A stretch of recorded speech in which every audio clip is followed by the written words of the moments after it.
So, what are the differences between the firm's features and the business objectives? This is the question we started with. Actually.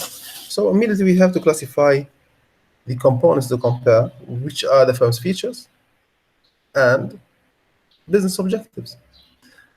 Can you compare between those two? Absolutely, there are two different lines here. The features that the company is specified in and the objectives, which are the goals, the aims, the services to deliver at the end of the day. Because a firm, we are talking about a commercialized, let's say, mechanism or commercialized body.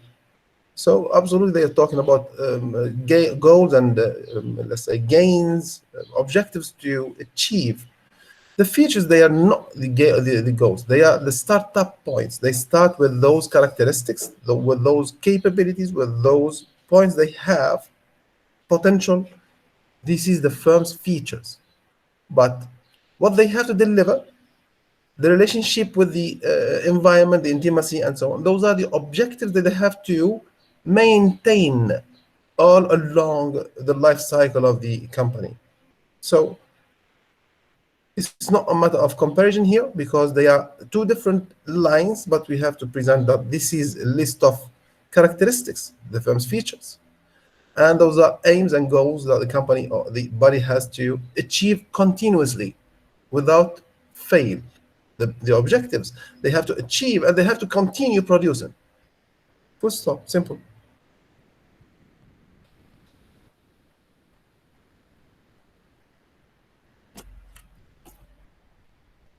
I'll be passing through the slides, and if you have any point you feel that it is not clear for you, just point that, please, and I will explain for you. We're talking about the integration of the information systems, digitalizations. Here, the perspectives and the features, the effect and the impact of digitalizing an environment.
By the way, while I'm going, actually, while I'm surfing here, just to bring to your attention just one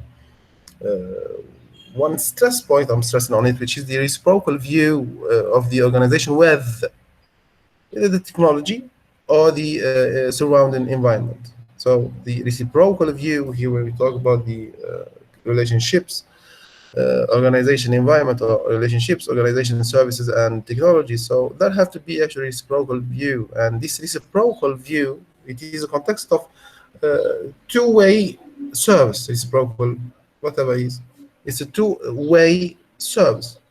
Either the firm is producing and the surrounding environment is acquiring, for example, or the firm is producing and the technology is enhancing the service.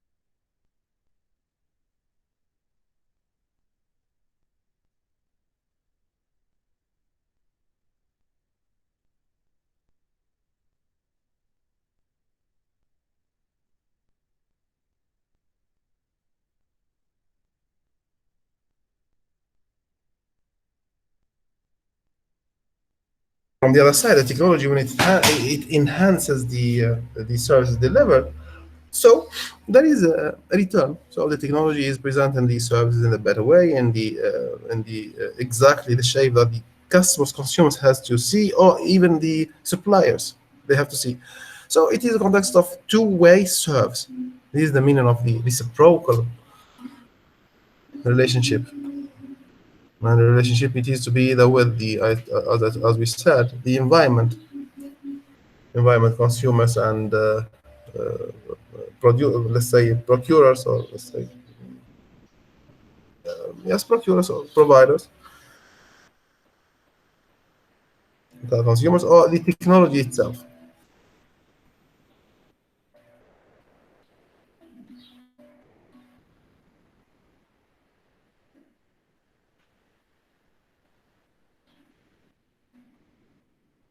Point any point that you see it's not clear for you, just point it, please.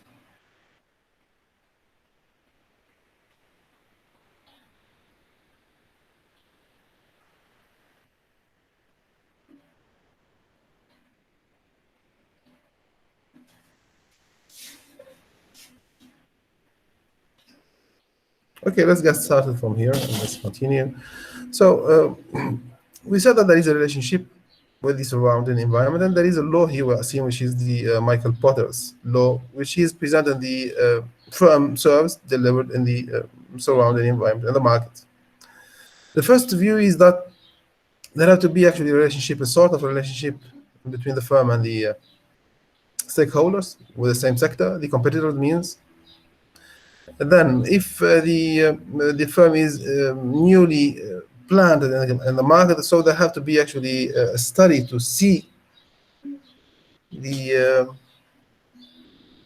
the available, let's say, market opportunities or things like that. So here, the uh, the first point is not there is no order. There is no order. First, second, no, all of them they have to be checked. Then there have to be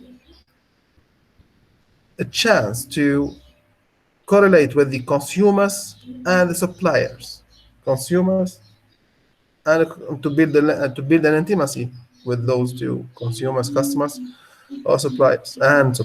Or,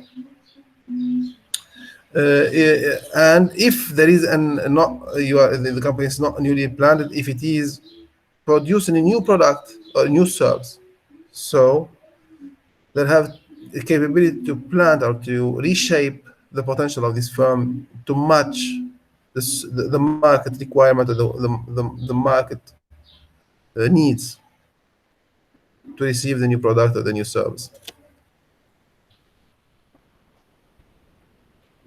So all of this is to succeed competing in the market. Otherwise, you'll fail. Otherwise, you'll be out of the competition. You'll not reach the success. So the competitiveness that the company has to show, it is a scenario via which the company is trying to persist and to survive the market.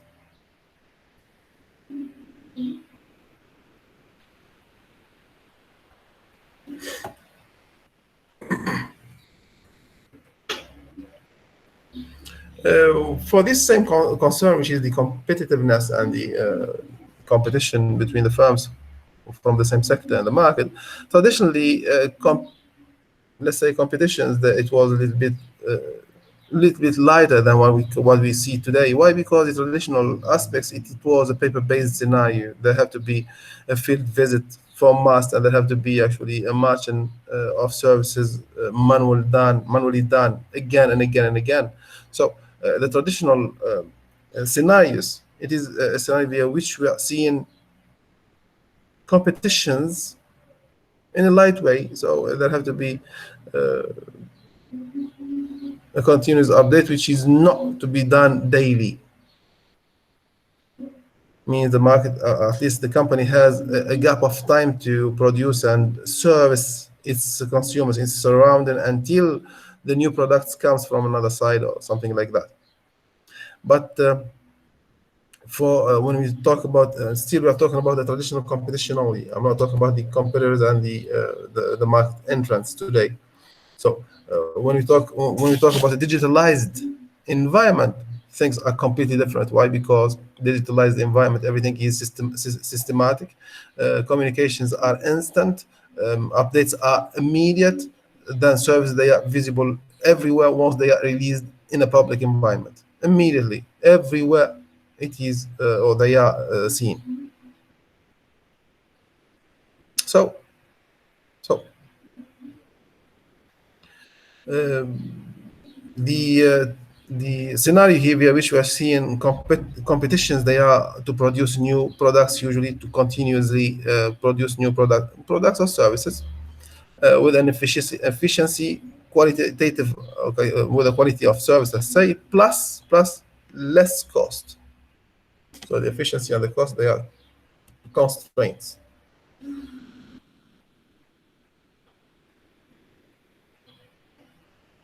New planted companies, they have to consider the new, let's say, technologies, new trends, new, let's say, requirements to be planted and to compete in the business. Otherwise, they would uh, not be at the level of survival in the market if they start with an old shape, old, let's say, whatever, material or old systems or old whatever. They will be actually in the final line.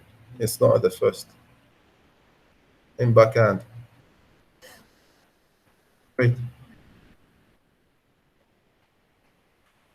So um, the same thing actually. It's not only to be newly planted in the market, not to seek for the top technologies to use and the up-to-date systems to implement and things like that. But even if you're producing new products and you're let's say products or services, so you have to consider the same views. The new channels, since we are talking about digitalized uh, environment. So you have to talk about the newly available digital channels to commercialize your products. Otherwise, you'll be at the back end. Intimacy with consumers and suppliers, consumer to customers, has to be continuously maintained, continuously checked, continuously tried to be vaccinated in order to succeed. This is a key success. Customers and suppliers at the end of the day. So to deliver and sell to customers and to get the best cost effect with good suppliers.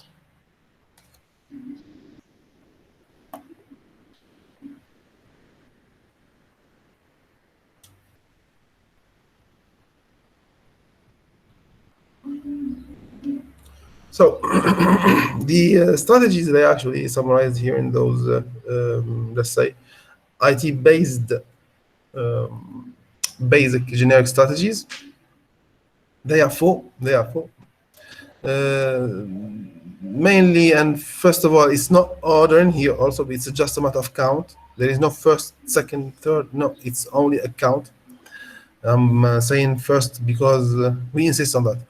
The commercialized companies, the commercialized service, they are for a purpose to gain wealth. So the cost is the main purpose. The low cost leadership is one of the very famous and successful and stressful strategies of every business. You have to get the best leadership with the lowest cost. Products and services, they have to be unique. Products and services, they have to be unique. If you are just producing the same as others, so why customers should they swap to you? Why customers, if they are already loyal to other systems or other firms, why they have to swap to you? There is no reason. So you have a company has to be unique. As a strategy here of the company, it has to be unique. They have to produce unique products and unique services. Sorry, the commercialization has to be set and has to be targeting the niche of the market. Otherwise, there will be a shortage of publicity. So publicizing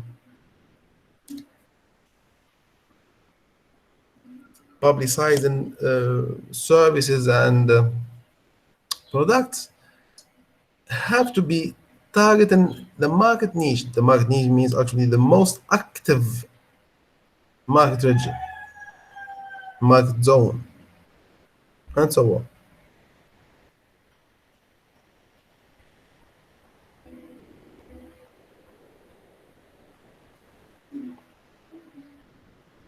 And for usual, the relationship customer supply with and supplier, it has to be taken with stress, and it has to be continuously built and has to be continuously strengthened.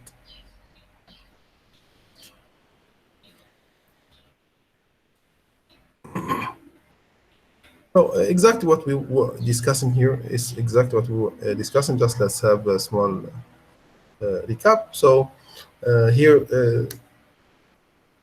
as per title of the example, the word master, actually, it is taking a good relationship with the customers at the level they can actually, they are loyal and they are trusted when they are producing the feedback through the systems.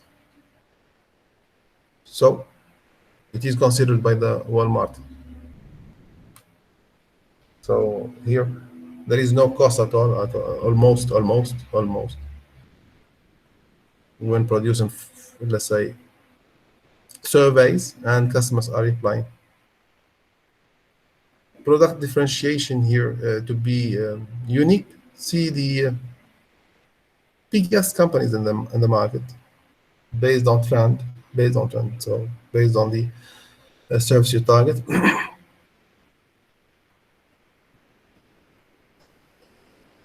and they can here we can see that they are able to be unique by the kind of service. They are completely unique. Whenever you talk about any of the service you may tackle, the biggest company in the market, you can immediately have its signature, its way of service delivery. So you can differentiate it from the others. The examples here, the Google, the Nike, and the Apple, they all have having search engines within the systems, but they are not having the same purpose of that. They are not having the same signature. They are not having the same. So whenever you talk about any, you completely have a differentiation in your head, in your brain, in your mind about each. This is a uniqueness. This is a uniqueness. This is great.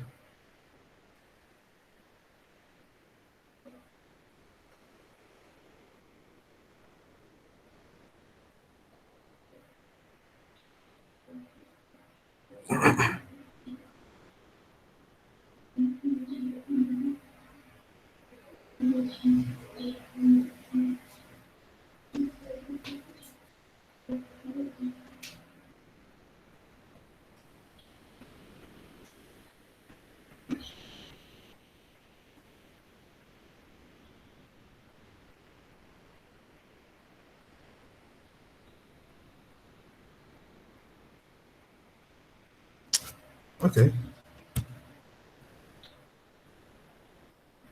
This is a case study, actually.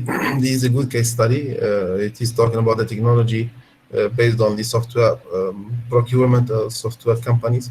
So it's good to have a look at it. Please have a look at it, because I might ask you anything in the mid-term, in the end semester, to argue your answer. So the case studies, they are a very good argument for your answers whenever needed. So the niche of the market is one of the, let's say, all the, let's say, the companies, not the customers, the companies, the service providers or the product providers, to commercialize the businesses. This is for sure. So if the market niche is very weak, so there is no need to spend a lot of money to publicize that. But if the market niche is, let's say, very active and it's very and localized clearly, so it is good to commercialize that. So targeting services and publicity is generally about products and services to target the niche exactly.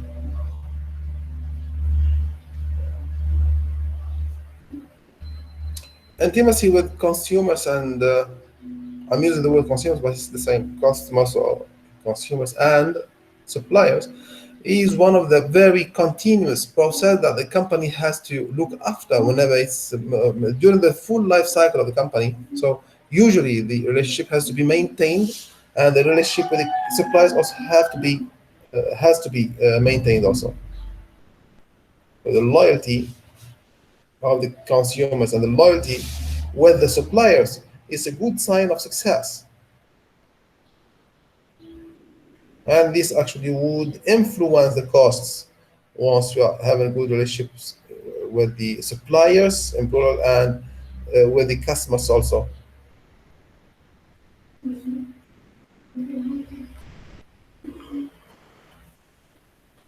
Any questions on this level, please? Any questions on this here on this level?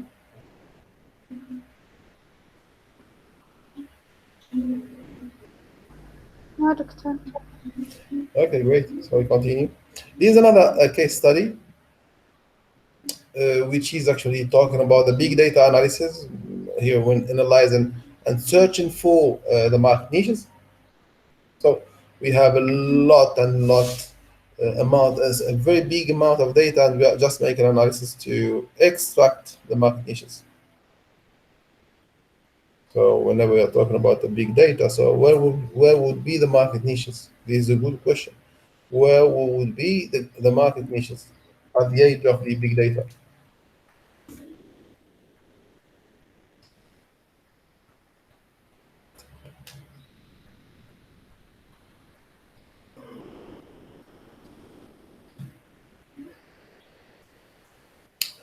We presented this topic actually at the early age of this chapter, saying that the public platform is one of the, let's say, aims a company has to produce through and has to publicize through, which is here the public network. We are talking about the internet specifically.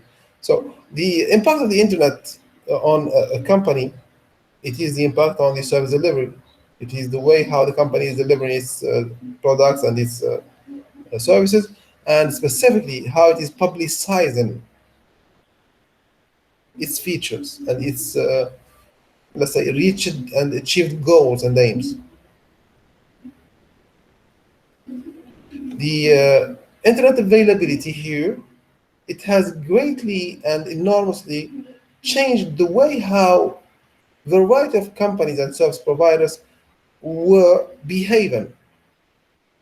Because before the internet, there were a very complete different scenario. They were only acting through paper-based and things like that. But when the internet had come, so many services they got vanished completely. Completely, they are not having any role, and so many others they are changing. They have changed already that way of service delivery, completely seen and clearly seen actually.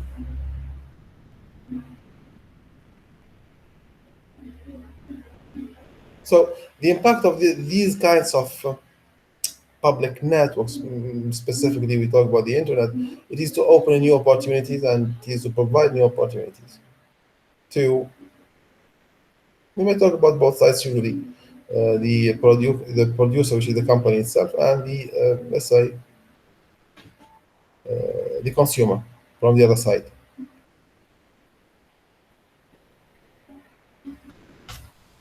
Okay, the goal and the aims that the company has to go for, it is to achieve better production of products and services, and the better production is based on the consumer's requests, things like that. So there has to be a chain between the interactive actionees, the company, the supplier, the consumer.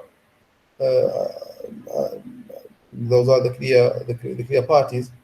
They have to be actually clearly highlighted. Those this relationship between all, and this is what we call, what we just nominated, value chain model. Value chain model is the value of the relationship between those actionees, and we are not specifying as limit company, suppliers, and consumers. No, these are as per title only, as per example only. So there have to be a measurement of the relationship because it is valued. So if there is no value to have a relationship with those customers, so no need to waste time there, to waste budget and cost there. The same way for if there is any relationship with non-valuable, let's say, partners. So there have to be actually a benchmarking to answer those behavior, those behaves. And this is a practice. It's not something to do it one time and stop. No, it has to be continuously done in order to make the best revenues. I'll give you the code in just now, and I'll take the attendance.